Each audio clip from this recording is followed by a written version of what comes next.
Les musicologues du Centre d'études supérieures de la Renaissance de Tours et du Centre de musique baroque de Versailles ont mené un programme de recherche et de valorisation qui suit les déplacements du roi et de ses musiciens, de la fin de la Renaissance au tout début du XVIIIe siècle, du règne d'Henri III à celui de Louis XIV.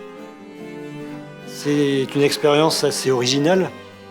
On voit une réelle recherche sur le dispositif musical. Des musiciens investissent 4 des principales résidences royales de cette période. Les châteaux de Blois, de Chambord, de Saint-Germain-en-Laye et de Fontainebleau pour rejouer ces musiques de cour dans les lieux et les espaces dans lesquels elles ont résonné. C'est une vocalité qui est totalement différente. Niveau caractère, c'était vraiment bien. Ça m'a donné des frissons, donc bravo. Cette expérimentation a pour but de mieux saisir les dispositifs acoustiques, musicaux et architecturaux, ainsi que leurs implications sur l'évolution des répertoires. On est au cœur même de la musique de l'ouvrage, c'est absolument passionnant. Ça se rapproche de ce que pouvait être le point d'écoute du roi. Et à notre grande surprise, ce qu'on attendait ne s'est pas vérifié, mais son exact contraire. Encore plus tonique, encore plus dynamique. Allez, même chose. Et...